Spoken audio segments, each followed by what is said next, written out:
takdir Allah tidak pernah salah sasaran. Jadi apa yang memang sudah menjadi hak kita, itu pasti akan jatuh kepada kita, tidak mungkin jatuh kepada orang lain. Begitu juga sebaliknya. Apapun yang kita dapatkan dalam kehidupan kita, itulah yang digariskan oleh Allah Subhanahu wa Ta'ala, dan kita harus meyakini itu yang terbaik.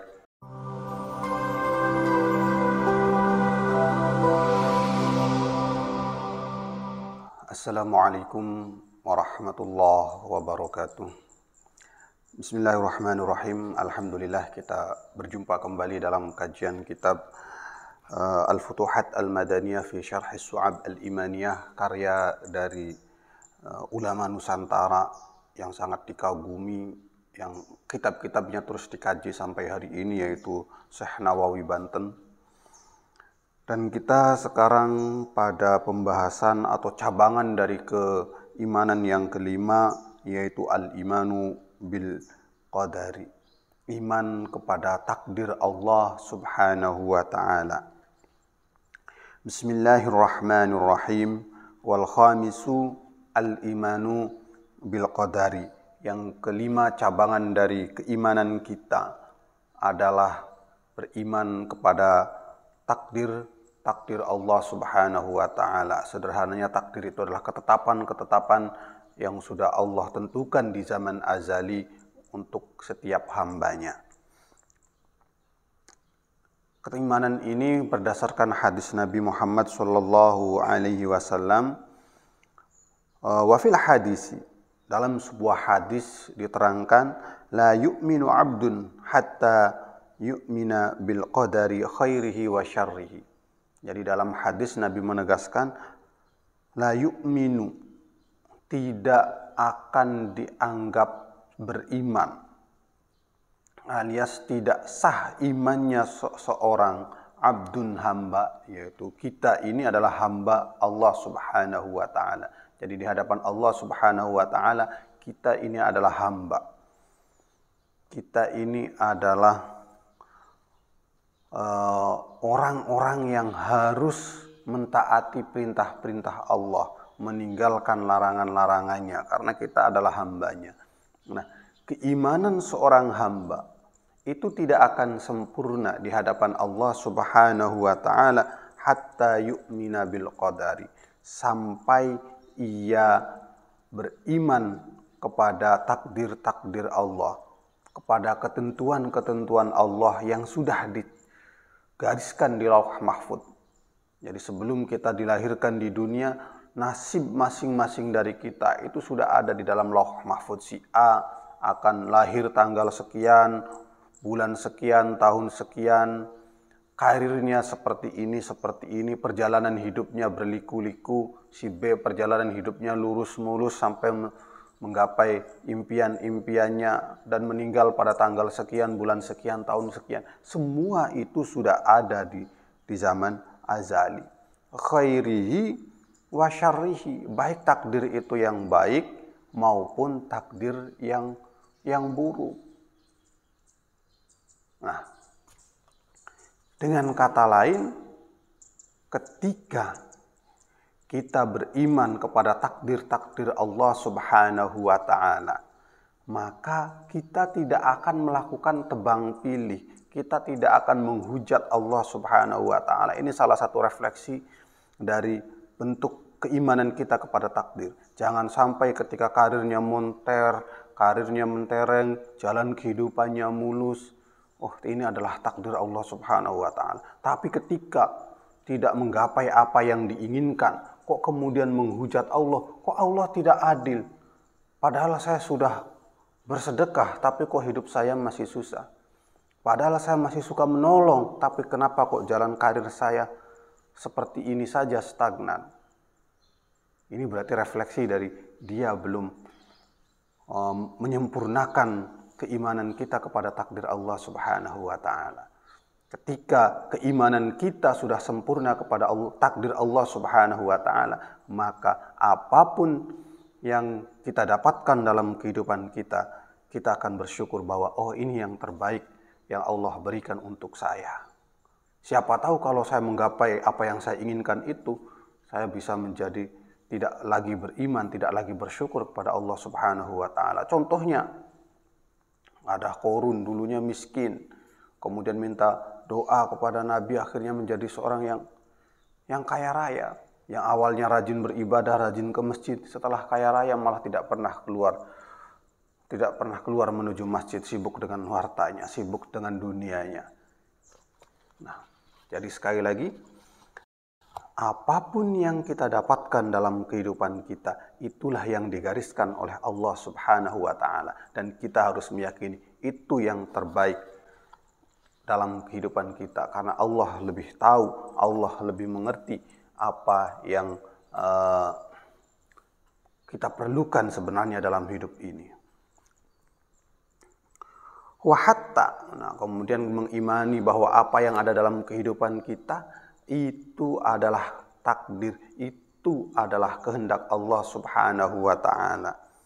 Wahatta ya'lama annama asobahu lam yakun liyukhti'ahu. Takdir itu tidak akan salah tujuan.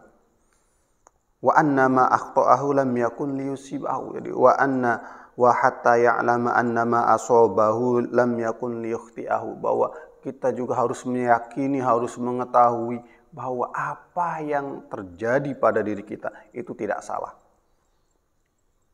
Mencalonkan jadi jabatan ini 2 kali, 3 kali gagal, terus kemudian mengkambing hitamkan Allah, menghujat Allah, Allah ini enggak adil.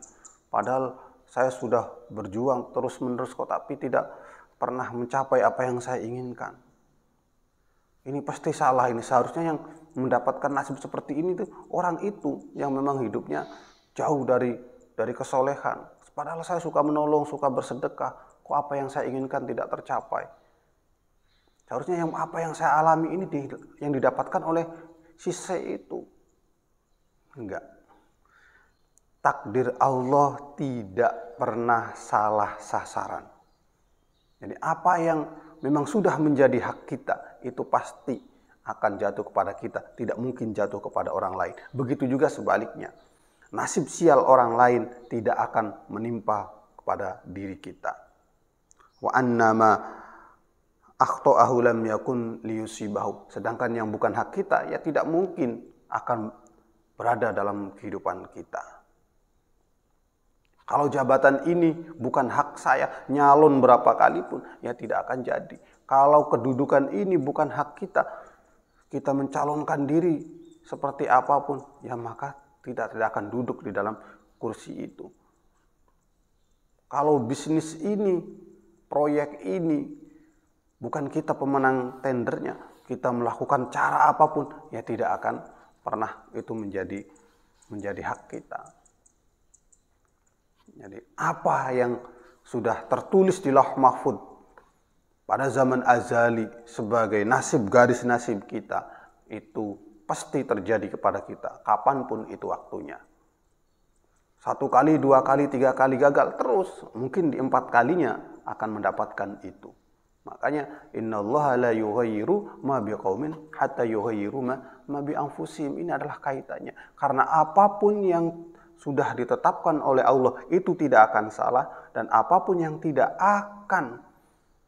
pernah ditetapkan oleh Allah Subhanahu wa taala menjadi bagian dari takdir, dari nasib kita, maka bagaimanapun juga tidak akan jatuh kepada kita. Tapi bukan kita kemudian santai-santai saja di rumah. Kan kalau sudah menjadi takdir saya juga akan terjadi, ya sudahlah kita santai-santai saja di rumah. Ya nggak bisa, karena itu tadi innallaha la yughayyiru ma biqaumin hatta yughayyiru ma bi anfusihim. Allah tidak akan merubah nasib kaumnya kalau kaumnya sendiri tidak mau berusaha untuk merubahnya. Kalau saya sudah ditakdirkan menjadi orang sukses, toh nanti juga kesuksesan itu akan menghampiri saya. Karena ini tadi wa hatta ya'lama annama asabahu lam yakun liyukhti'ahu. Kalau sudah menjadi bagian takdir saya kesuksesan ini, ya maka saya pasti sukses. Ya udahlah santai saja, nanti juga kesuksesan akan datang. Ya nggak bisa. Kita harus mengejar itu, kita harus berusaha.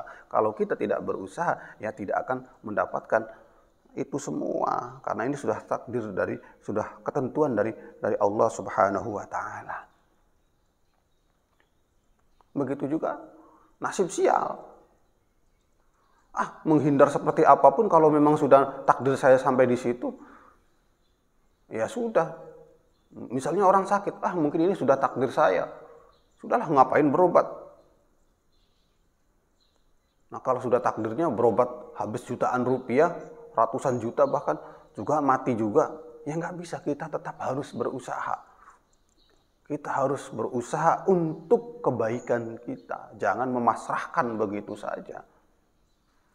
Karena tawakal itu setelah kita mengoptimalkan usaha kita. Bukan kemudian pasrah apa adanya.